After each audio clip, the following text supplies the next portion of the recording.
People do not want to buy from people who have never demonstrated they can do this. If you create logos and you don't show that you do logos at the highest level, why would anybody hire you? I just showed you a story that I spent $4,500 to learn. I'm gonna give this to you as a gift, but the only way it becomes a gift is if you can deconstruct in your mind with me right now as to what the heck happened. White flag, we won, guys. Thank you once again. Woo! All right. Now let me give you guys some value. All right.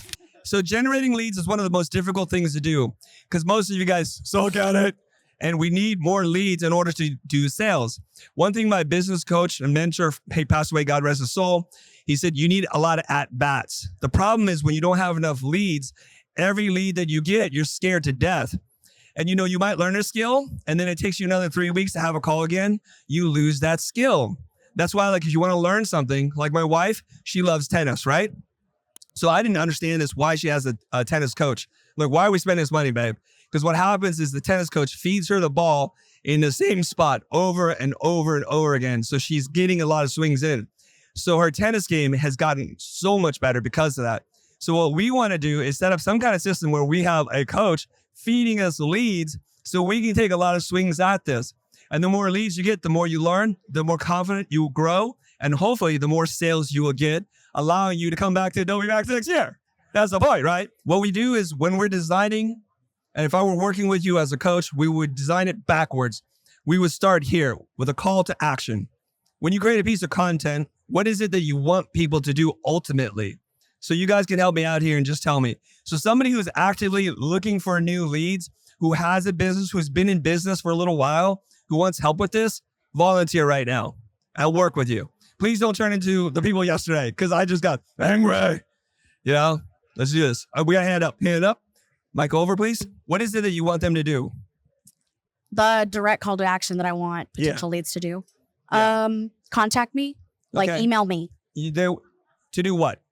To have a conversation. Yeah, I can do that.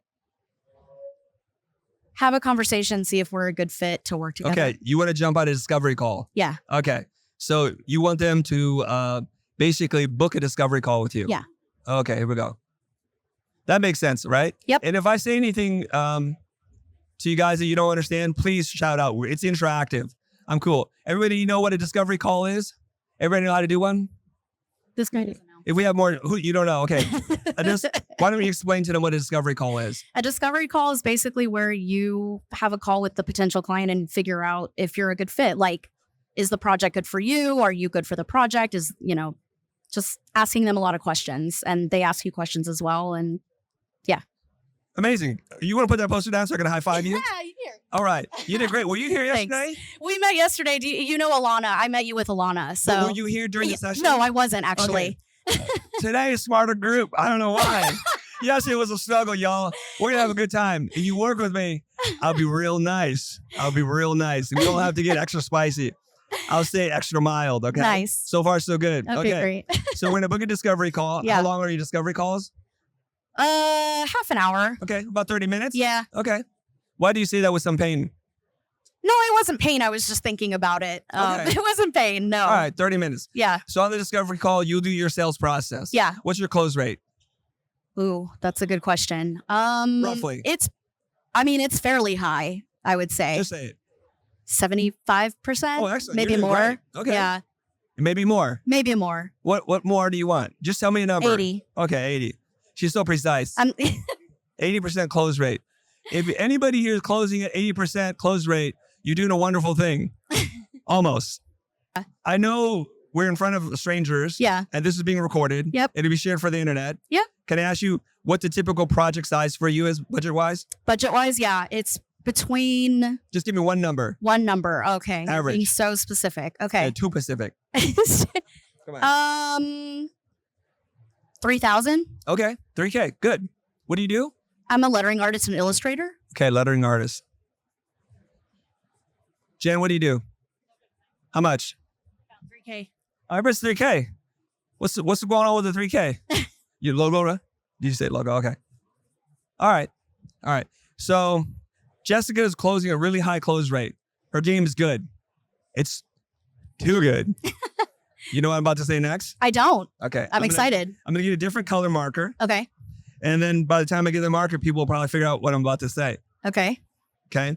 What's wrong if your close rate is 80%? Go ahead.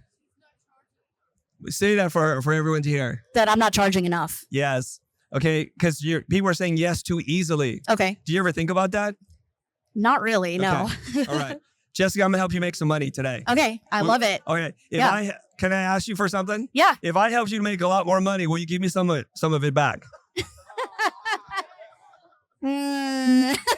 Yes. Yeah. A cut. Yeah. 10%. Yes. Yeah. No, I agree with. Yeah. Yeah. Chris knows kids' college fun. You know? Okay. Yeah. Fair enough. Okay, look. This is why I don't like working with designers. I'll double your income. Can I get 10%? Well, I don't know. I mean, do you guys understand math? Let's just do the math. I help her to go from 3 to 10.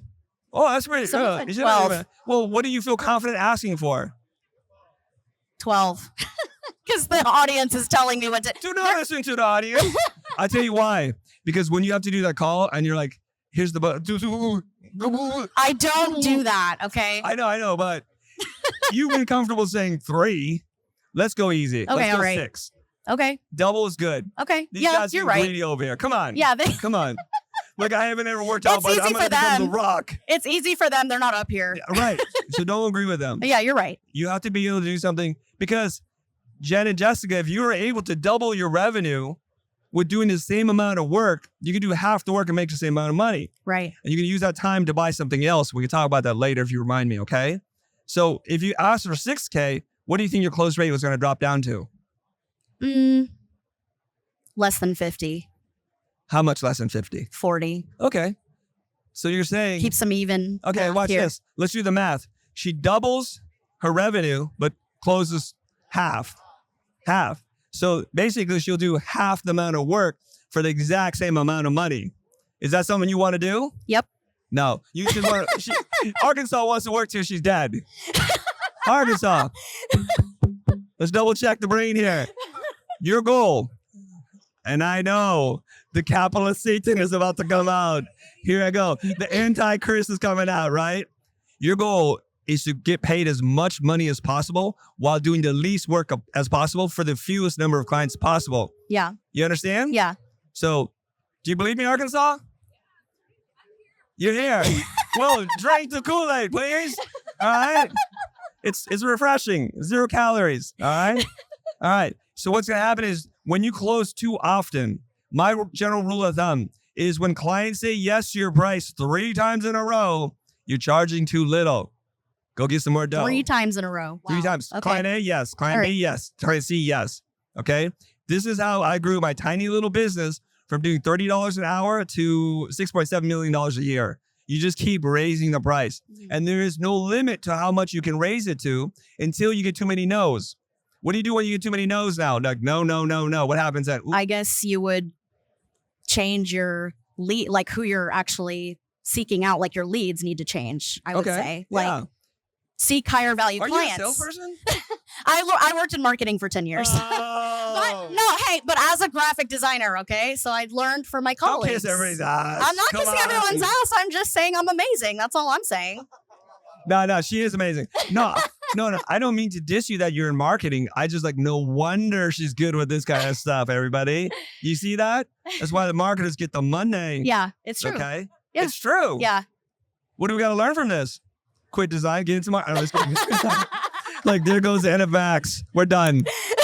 Max stands for marketing. Artist extreme. No, I don't know. That's stupid. I need Mark to do those rhymes. Okay. All right. So what we do is when they say 3 yeses, you got to change the rate. And a good rule of thumb is 1.5 to 2x. Don't make little increments. So if you're charging, say, $300 an hour, don't ask for $305. That's embarrassing. It's a waste of your time. You know what you look like? A little nickel and dimer. You know, like Mr. or Mrs. Client. I don't know how to bring this up, but I just have to raise my rates. You know, cost of living and inflation. You know, my old rate was 300, and I'm just gonna go for it. I'm just gonna ask you for 305. Can you see how that sounds? Don't mess around here. Go for 450. Go for 500, and be okay that they say no. Be really comfortable with this word no. Okay, it just means next opportunity. That's it. Now, I know she's a brilliant marketer because when most people are asked a question, when you raise your rate and they keep saying no, what do most designer, artists, cripples, I mean, what do you guys all say? What do you guys always say? Lower the price. Yeah. Do more work. Yeah. No. You see, the marketer says, find another client. Yeah. Okay. So there's two answers to this. The best answer is find another client. Number two is level up your skill. So it means that you need to stretch to what you're charging to. Does that make sense? So you set your goal like, I'm going to bench press 300 pounds. So it means you just add a little more plates each time until you get there, right? That's what you're going to do. Okay. So we're so far, so good. So what you want to do, and this is almost feels like a plant because she's going to give me all the right answers. I just feel like it. And it's going to be like no friction. I almost need to fight with somebody for this video to go viral. You know what I mean? All right. So here we go. So we need to design it backwards from what we want them to do. What we want them to do is to book a discovery call with us. Okay? Makes sense. What do we got to do to get them to book a discovery call? This is really tricky. Now, most of you create a piece of content on social and you say, book me now. That's a lot of steps you're asking to jump through without building trust. So I'm going to go to something here from Seth Godin. Very brilliant marketing person. Do something that matters for people who care. It's a simple formula for marketing. Do something that matters for people who care. If you do something that matters for people who don't care, it doesn't matter how good you are. Does that make sense? So you need to have a starving audience, who can afford to buy what it is that you're selling. So a lot of you guys want to work with nonprofits for charities. And you're like, why am I so broke, Chris? I don't know. Let's call Sherlock Holmes on this one because they ain't got no money. They got no money. They need to want what you have and be able to afford to buy it. So a lot of you guys want to work with startups. You're still broke. Why is that? Startup got no money either. So you might say, well, I want funded startups. That helps. But I don't know why you guys all just like to work with startups. They got no money. You know what I like to work with? Companies that have over $250 million in revenue a year. We find that it's very difficult for us to sell to companies with less than that because what we charge is just so much money that for anybody less than that, I think they're poor. To be honest, if they're doing less than $250 million a year, they still have this poor mindset. So by definition, I have a poor mindset because we ain't doing 250, right? But for clients to afford us, they have to do a lot of revenue. And you're going to use whatever numbers that you have to adjust to this, okay? Now, for marketing, we know that people spend about 10% of their revenue on marketing. So you just keep doing the math and you're just like, well, 10% is for the entire year of a whole bunch of different marketing initiatives, not just for one thing.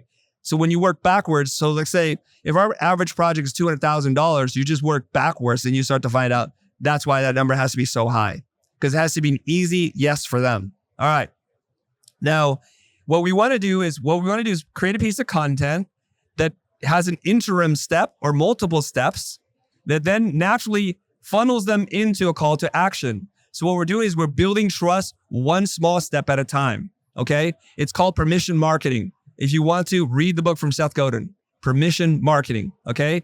Permission marketing is when someone raises their hand to volunteer to participate in an ongoing marketing campaign of increasing value. So permission marketing. So we're just going to slowly escalate the relationship so that you're building trust and rapport over time.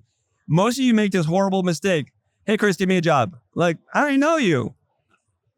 Chris, go fund me. You go fund yourself. Right? So what we do is we create pieces of content that is aligned with this ultimate action here.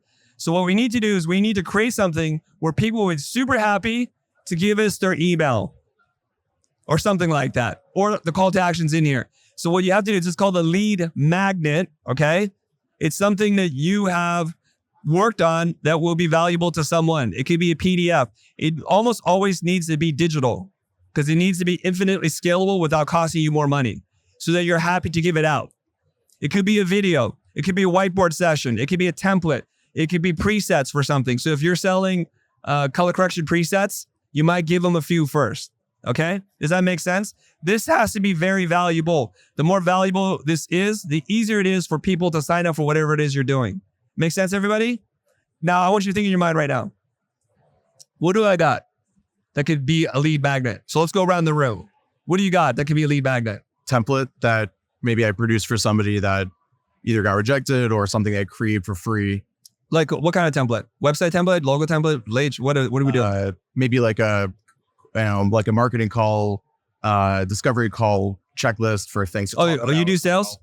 Occasionally, I've like followed my process and try to refine the process for that. Okay, and who's your audience? I mean, companies, right? Not other design companies, but like people who are looking for logos or branding or websites. Russell, if Russell creates a sales template document, is that what you're talking about? To attract customers to buy logos, what's wrong with that? Anybody know? If you sell logos, giving a sales playbook is a total misalignment. Can you see that? If you're doing sales coaching, giving a sales playbook is an alignment. That's a problem, okay? So you might want to give them some kind of like brand guide or something to do with logos so that it's aligned with what you do. Because what happens is if you build it to here, a sales process, and then you ask for a logo, it's like, what? I didn't realize we're talking about that at all, okay? Make sense? Okay. What else is scalable? Go ahead. Personal brand roadmap that we allow users or people, mission-minded people to define quickly the mission statement to find their true self. And as I'm a personal brand coach, I can offer them a free roadmap with several steps about how they can quickly find their mission. And after, I can jump in the call with them and go deeper with them. All right. That sounds like a plan. It's aligned, right? I want to go back to your logo thing. Okay. I have an idea for you. Send me 10%. Okay. All right. Here we go. All right. So he wants to get people really excited about logos, and he's talking to companies, right? So what we have to do is we have to design this carefully. Otherwise, the lead magnet doesn't work. This takes some time to do right if you want this to work. Okay. So here's my thinking.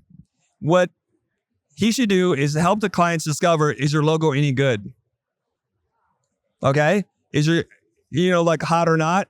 You remember that app? I think it's called Tinder now. It's like swipe left, swipe right, right?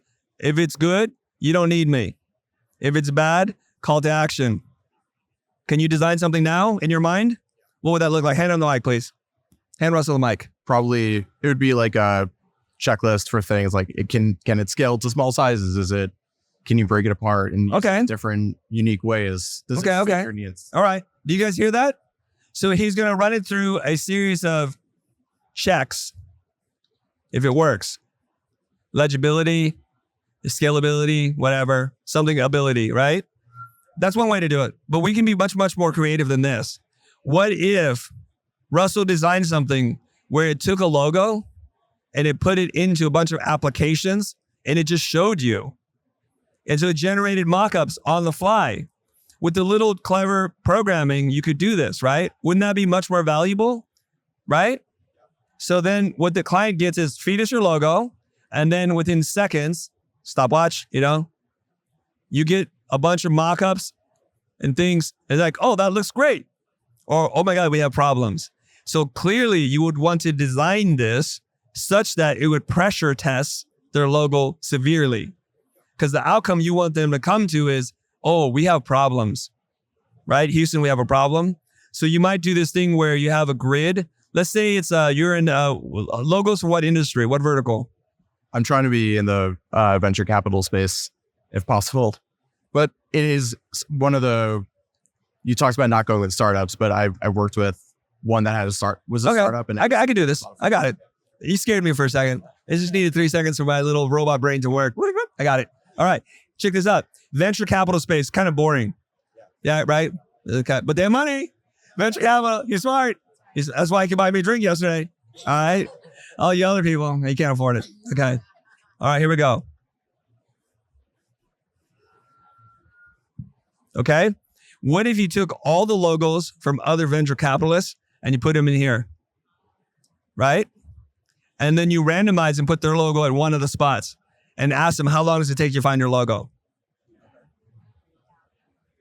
It's like, it don't stand out. And let's say like, there was that trend when every logo is like in a circle. You right? And you know what all the trends are. You identify the top 3 trends, gradient, circles, whatever. And you just put their logo next to that. So if it looks anything like that, we got a problem. So what you're doing is you're creating a quiz to identify yes, no, and maybe. Okay? Doesn't that sound a little bit more like innovative than giving them a checklist? So you're going to lead the process a little bit here. If you can do this. Now, it might take you some time and energy to come up with this, but when you perfect this, the leads will just come in. So we use an app called Score App. Full disclosure, I am working with them really soon, right? So we use this to generate quizzes. They have an AI-powered engine to help you create quizzes with results. So within the results, if it's a yes, we need you, then the call to action is right there. Book a call with me now, 30-minute discovery call. A no is like, you're great. Congratulations, your logo rocks. You're in the Logo Hall of Fame. Submit to Logo Lounge today. Yeah, you can be fun about it. You don't have to be, weird. And then a maybe is like, we need to evaluate these by hand. Like, oh, I see, you might have some problems. You might recommend the resources, like take this course, whatever it is. There's some free resources, online, digital, buy this book, something like that. Does that make sense? So you're designing it. Any questions, Russell? I guess, do you give this through your website? I don't produce content. That's something I really want to get into, but I have a hard time deciding when I'm producing content, if I should be talking to other designers like James Barnard, like you. Oh, okay. How do I distribute this? And wait, you're a logo designer or no? I'm trying to move more into logo design and focus down on that. I bet if you took a rock and you threw it somewhere in Adobe, you hit a logo designer.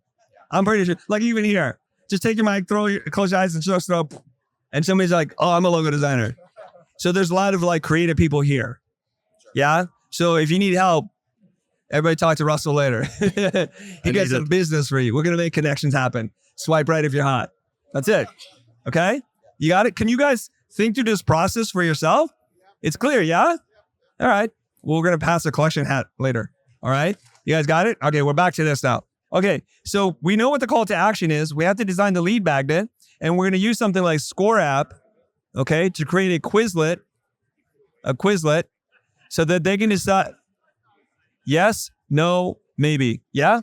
Make sense? Okay. Now, here's what you're going to do. Yeah, okay, I got that. How do I drive traffic to that?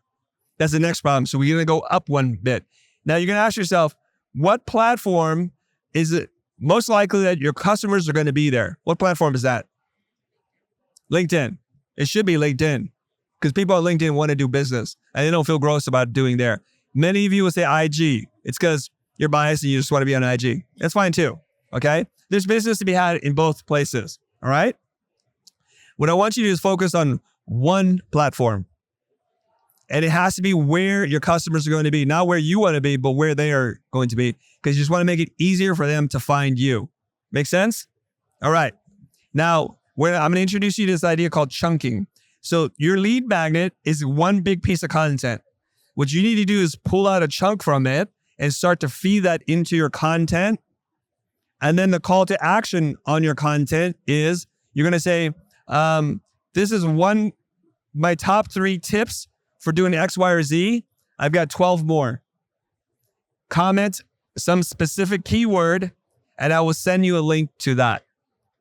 Does that make sense? See how this works? It's like very linear. You design this thing just like you design a logo, just like you design a typeface or a website.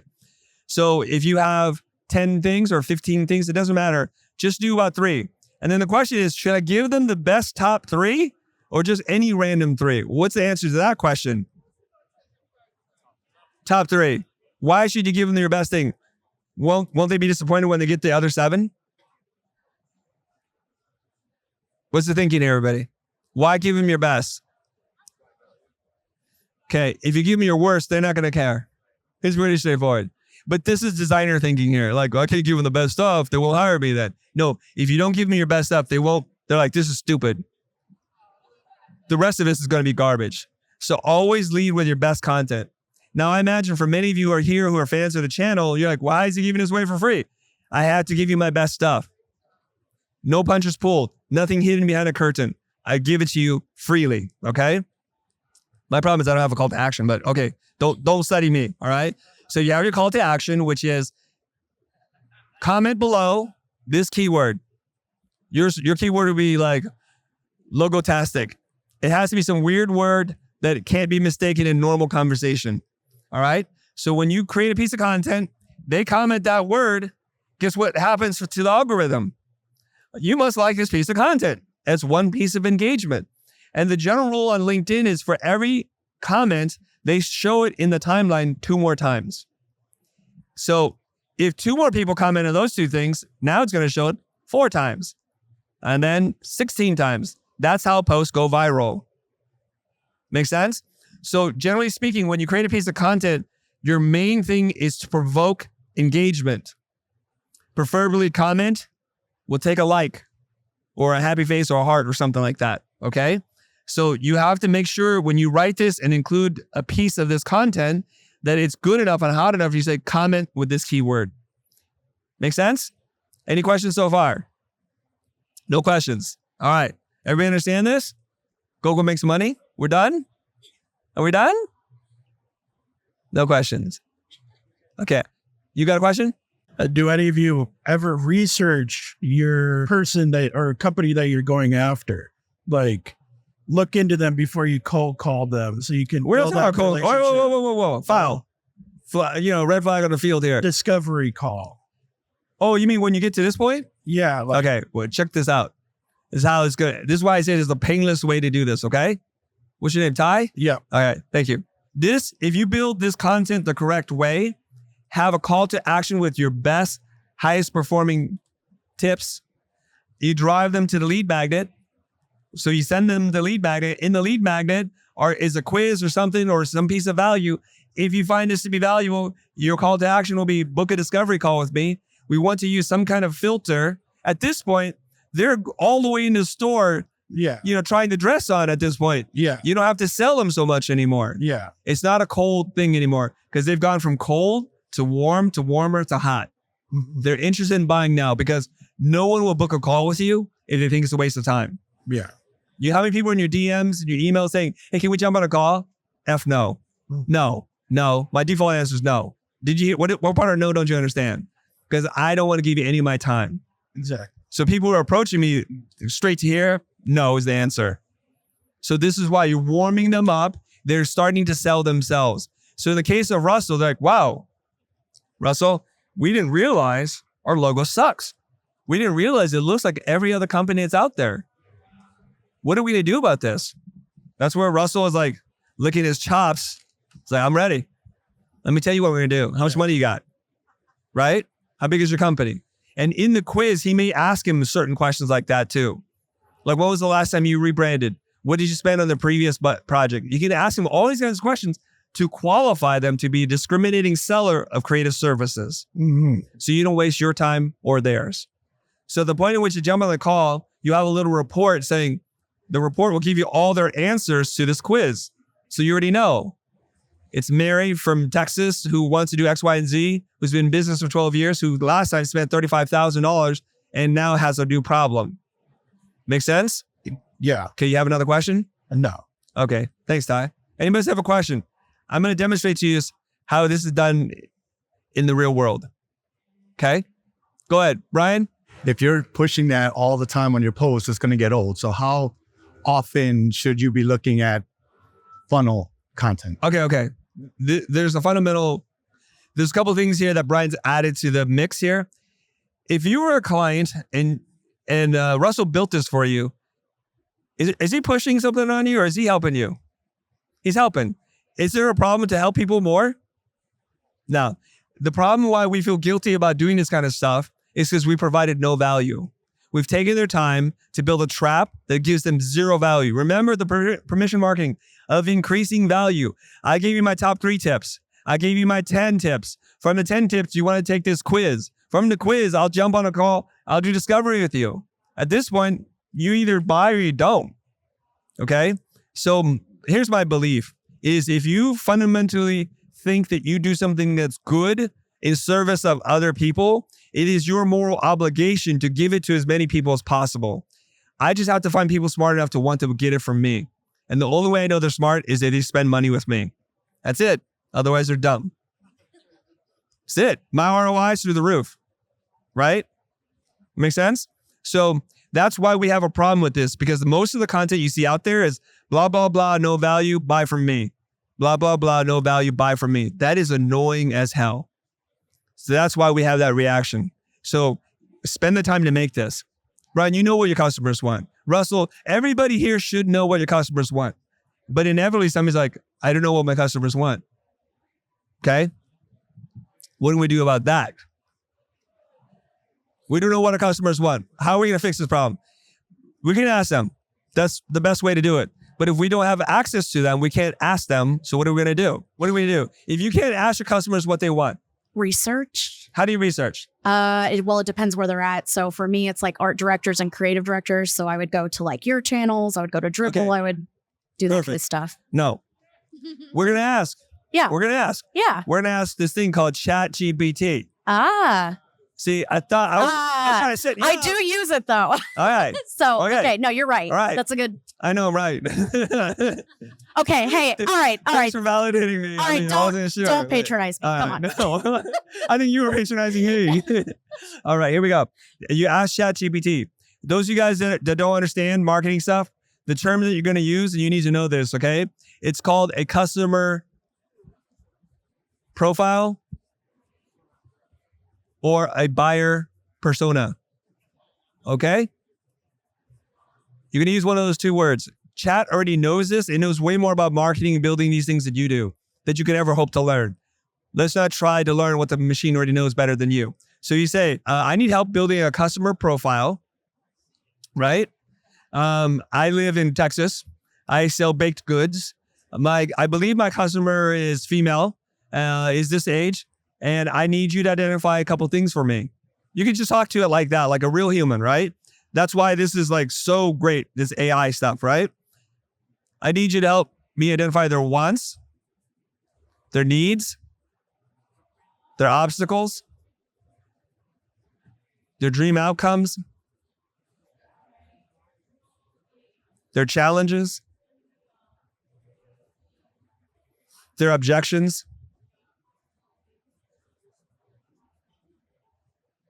And then it'll create it for you. And the profile it'll create for you, it'll make you cry. Especially if you don't know how to do this stuff. You know, I don't deserve you, chat. Everybody just abused me, taking me for granted, and you just love me for like $8 a month? It's so cheap. You know what I mean? It's so freaking good. Okay. All right. So chat's going to help you. It's going to create his profile. It's incredible. It even knows to give the profile a nickname, an avatar name. All right. So if you're selling logos, it's going to be like Larry loves logos or something. They're going to come up with a funny name for you. And this is what Larry wants, needs, challenges, objections. Okay. And you need to tell it something about you. Now, most people don't know this. I'm going to give you a little tip here. Hot tip. All right. You guys have used ChatGPT, right?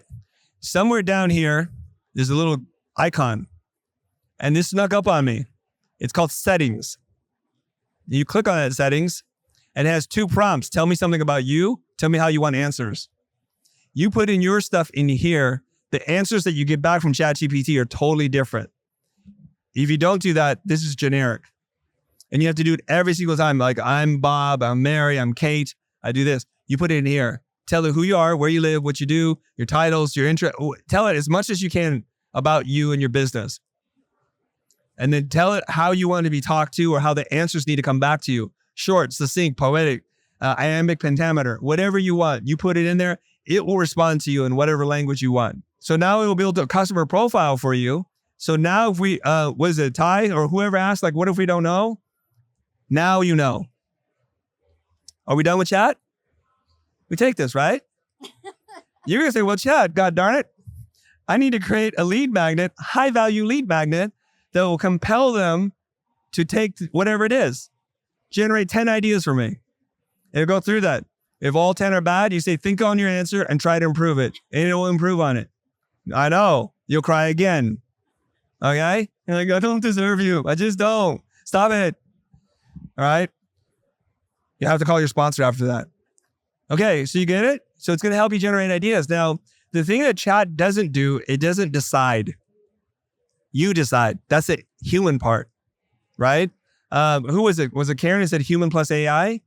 Right? You are the human part, presumably. So this is how you use AI. Okay. Now it can generate this thing for you. You can help it. You can ask it to create the quiz for you. You can ask it to write the top 10 things, and you just curate and edit and curate until it comes out the way you want. Here's the cool thing. What if it writes the answer and it sounds really generic? It often does that. It's designed to do that. And you're like, it doesn't sound like me at all. What are you going to do then? You can tell it. Tell it what? Write it in my tone. My tone is friendly, conversational, casual. Okay. And it'll spit it back out. Perfectly done, Jessica. Spoken like a true marketing professional. I swear to God. I did not hire her. I did not hire her. Also a former straight A student, so that's why I'm like, oh, hello, rag. you know what I mean? Yeah. I don't, but yeah. Okay. This girl. All right. Here's what you do. You give it a sample of your writing and say, identify the tone of voice for me. It will identify your tone and voice. All right. And if you like that, save those words.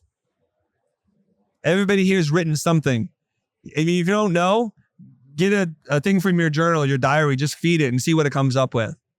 Or if you'd like to write in the style of someone else, copy their text and say, analyze this for tone of voice. So if you want to sound like Gary Vee, it does a very good Gary Vee. Because there's a lot of Gary Vee content out there, it could find it. So that's what you can do. So you want to sound like Seth Godin, you want to sound like Professor Galloway, whoever you want to sound like, you say, analyze this for tone of voice. Now I'll write that. And now you're building something called a brand. Yeah, you are. Pretty good, right? Okay, let's get back. Now I'm going to tell you how this works in the real world, okay? I don't know if you can tell, but I've been working out. So I hired a personal trainer. I did. I know. Thank you. One person appreciates me. I'm going back to ChatGPT, god dang it. Okay, I hired a personal trainer recently. And I didn't even know I was going to hire a personal trainer. This is the messed up part, okay? I exercise, but I'm like, I wonder what this would look like if someone here knew what they were doing, told me what to do. Excellent. So I see this guy I know, and he's ripped. Like, the breadbasket, the whole thing. I'm like, dang, he keeps posting content. And here's what he does in one piece of his content. He goes, if you're serious about getting fit, I've got 3 open slots to give you this tool or resource. Right? Comment this word, me, or whatever he said. That's not the real word, okay? If you're serious, only if you're serious, I have 3 open slots. I've got this tool and resource to give to you. But only if you're serious. He and I are friends. I said, me? And he checks back, you? I'm like, yeah? What are you saying about me? He goes, oh, we can jump on a call. I'm already stuck in a funnel, baby. I didn't even know it. Here we go. I thought you were going to send me a free tool and resource. I didn't know it was going to be a call. I feel my spider sense going out like, Peter Parker, danger's coming. It's going to be a sales call. What are you going to do? Right? It's coming. I already know. I'm like, oh, okay. So we jump on a Zoom call. Here's what he said to me. I'm going to tell you what happened. I'm going to ask you to break it down so that you can extract the learnings from it. I promise you, if you can figure this thing out, you're going to sell like crazy. Okay? So we went theoretical. We introduced a little chat AI help. Now I'm going to tell you the real story, and then we're going to end this thing. Right, Mark? Okay, here we go. I get a Zoom call with him. He goes, Chris, are you serious about getting fit? I'm like, yeah. He says, I see your post. You look like you have the right genetics, the right body type. I know you're super disciplined and focused, and I know a lot of people look up to you. You could do this. Like, what are we doing? So here's what he asked me. He asked me this question. It's a really important question. He goes, out of curiosity, why is getting fit so important to you? The why question. Remember yesterday, the why? Why is getting fit so important to you? So I just blabbered on, blah, blah, blah. This is why it's so important to me, baby. Like the hook is getting set pretty deep at this point. I'm selling him to me. Is that weird? Okay. Then he asked this magic question. on a scale of 1 to 10, how important is it till you get it fit? I'm like, 8. Then he asked me one more time, why? I'll ask you guys, why is it important to get fit? It's important to get fit for your personal health. And if you can take care of yourself, you can also take care of those around you. Am I getting sold right now? Christo, the personal trainer. I think being fit will also improve my physical health, and that will subsequently improve my mental health and emotional health. It'll allow me to perform better at work and all of my hobbies and whatever other pursuits I have. Give her a round of applause, everybody. What score would you give yourself? How important is being fit to you? Oh, 9. She's even higher than me. Okay. Here's what, did you feel like you're selling yourself all of a sudden? Can you feel it? Is this weird? All of a sudden, you know you're selling yourself and you still do it. I don't have to just be patient and keep asking you why. Here's what I told him. It's important to me to get fit because I'm getting old. And I want to do this for a longer period of time. And I know my health affects my energy. And I need to have a lot of stamina because I work a lot. Right? And I want to look good. I don't want to act my age. I don't want to look my age for sure. And you know what the most important thing to me is? To be a positive role model to my kids. Because I want them to look at me as a template for how to live their life. And if I don't walk the walk or walk the talk, what expectations can I have of my children? That means something to me. See, I already, like, here my money, right? So then he asked me this next question. This is a trap question. What's that? I think the trap question would be like, how much is this worth to you? No, that's too quick to close. You want them to jump in a boat. You don't even have to ask for it, okay? Here's the question he asked me. It's a really good question. Chris, why isn't the score lower? Why is the score not a 7 or a 6? He doesn't ask me the 10 question. He asked me the opposite. Because when you ask the 10 question, he knows that I know he's going to sell me right now. So he's trying to create a safe space for me to keep selling myself to him.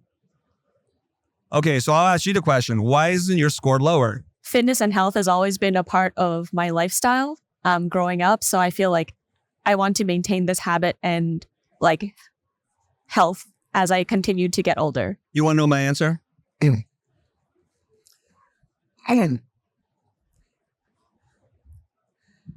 I judge myself on how much discipline I have. To say that I cannot do this would mean I cannot do anything. I give much deeper answers. You see what I'm saying? Right? And I said, because I'm vain, I want to look good in my pants. That's it. I'm just telling him the truth, right? So he's like, wow, okay. It goes, do you want to know what my program is? I'm like, yes. Okay. And he asked me a couple more questions. How many meals do you eat? How much protein are you taking in? And he said something. Now he lied to me, everybody. Bastard. Totally lied to me. He goes, at that time, I was only eating 1 meal a day. I was 130 pounds. He goes, we cannot do this if you're going to only eat 1 meal a day. We got to get you back on 3 meals a day. Minimum. Can you commit to me right now? You can eat 3 meals a day. I said, yes. Can you give me 3 days a week where you work out? I know you're really busy. I said, yes. Then he told me his program, and his program was $4,500 for 9 months. He says, can you commit to 9 months of working out? I said, yes. Where's your credit card? I'm like, oh my God, I didn't want to buy, but I don't have my credit card here. Why don't you email me later? And I got to run upstairs. My studio is separate from my house. It's a walk. He goes, I'll wait. He did not want to let me go. I'm like, you want to wait? I'm like, sure, I'll wait. He goes, you know what? This is my busy season. I can't start till January of 2023. He goes, no problem. I'll bill you now. I'll pause it until we're there. Every objection I had, he just killed. Okay? Everybody understand? I'm like, all right. I go upstairs. Here's a credit card. He says, we'll talk in January. In the meantime, I need you to do all these things. Sold me. I've been in the program for 9 months exactly. I'm done. Okay. Now, right now, here. I said, thank you. Thank you for me telling you how I was sold. I guess it's so weird. All right. Here's the thing. He lied to me. He totally lied to me. Anybody here work on the regular? Okay. Am I going to eat 3 meals a day? Lie. He's on me all the time. Not enough protein. Eat more. 3 days a week. 3 days a week. That's a lie. It became 6 days a week. And then he's hounding me. Are you walking it up? It's just like kept on me. Oh my God. But he knew if he told me the truth, because you can't handle the truth, I would not sign up. So he gave me what he knows. So he knows a lot about people who are out of shape. We can't commit to things. We're busy, blah, blah, blah, blah, and he just got rid of every single one of these things. Okay. That's how you sell like a champ. And I talked to him recently. He's like, Chris, I have more business than I know what to do. I'm like, he doesn't even do the coaching calls anymore. He hired someone else to do them. He's like, only for people like you do I do the coaching call. I'm like, oh, how special. God, I'm blushing. All right. So let's break this thing down. I just told you a story that I spent $4,500 to learn. Literally, I spent $4,500 to learn this sales story because I did it for you because I love you. That's why I did it. That's the only reason why. Okay. That's why it's not a 4. Okay. I'm going to give this to you as a gift, but the only way it becomes a gift is if you can deconstruct in your mind with me right now as to what the heck happened. To make this a little friendly, I'm going to switch to blue color. All right. Okay. Let's go step by step. What do you do? He put content on LinkedIn. Okay. It wasn't LinkedIn, but yes. Okay. Watch this. Okay. He created content consistently around his subject matter expertise, creating massive, what's the word I'm looking for? Social proof. People do not want to buy from people who have never demonstrated they can do this. Brian can freestyle. If he has a bunch of reels that he's freestyle, I'm like, I need to book this guy to have all my parties. If you create logos and you don't show that you do logos at the highest level, why would anybody hire you? And he knows what sells for fitness. What sells for fitness, everybody?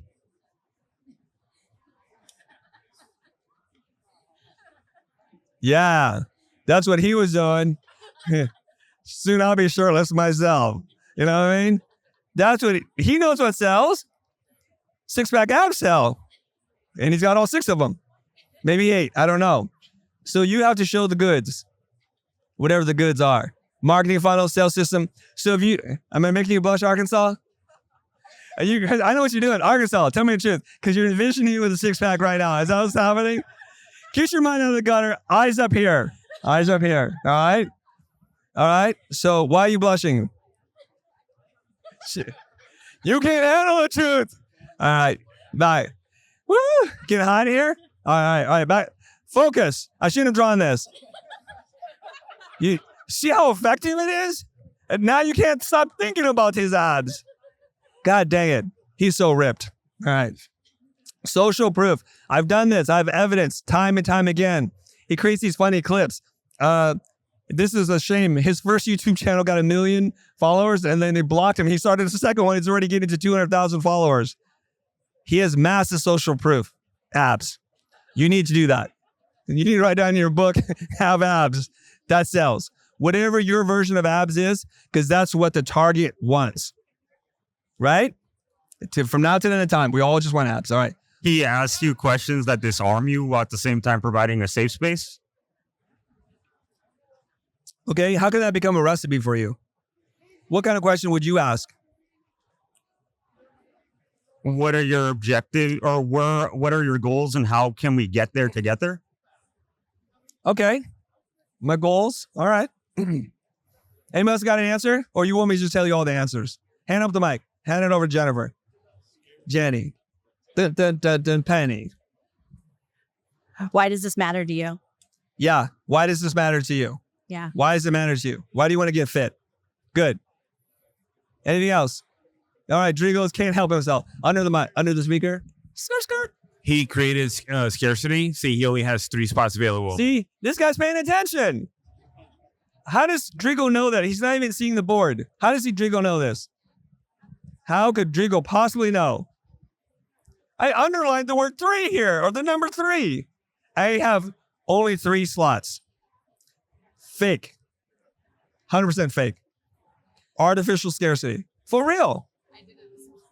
You did it this morning? All right, check this out. He goes, are you really serious? He's getting me to commit. If you follow Tony Robbins, he says the number one driver of human action is the need to be consistent with ourselves. The number one driver of human behavior is the need to be consistent with ourselves.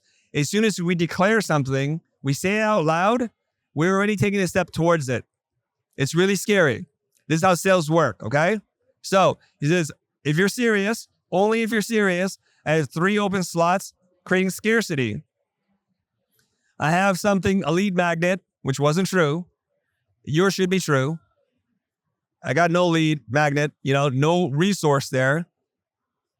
He did a simple, specific call to action, asking me to raise my hand. And then before he booked a call with me, he said, Chris, are you really serious? Really? You? He got me to commit one more time. So that's 2 points of commitment right there. All right. So once he got me to commit, he goes, jump on a Zoom call with me, Chris. It felt really casual. Let's just jump on a Zoom call. Pick a time, right? I got a slot tomorrow, whatever. Boom. Jump on a Zoom call. I saw on the Zoom call, he gave me what? He gave me a compliment. He did a little profiling of me. We already know each other, so it wasn't like he'd had to do a lot of research. So he started with, I know you. I know you can do this.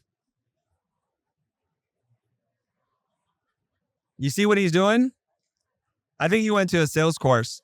I really do. And he's following the script exactly. So I'm sure he paid some amount of money for that sales course.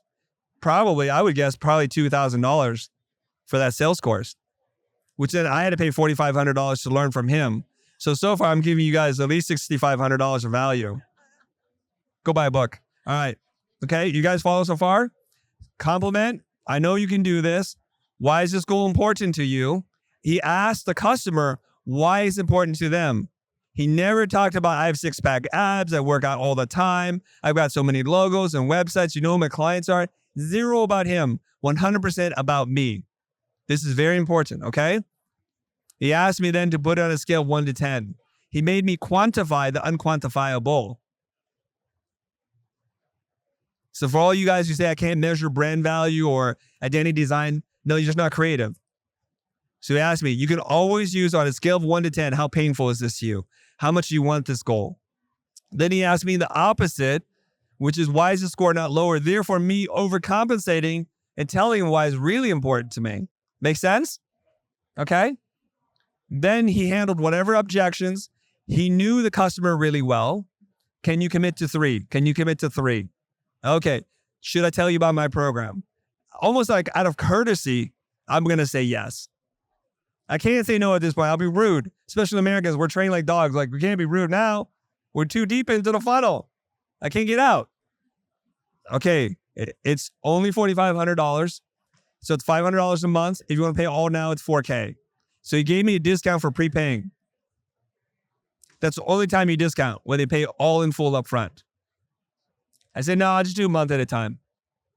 He says, but you're committed to 9 months. I said, yes. And so we began.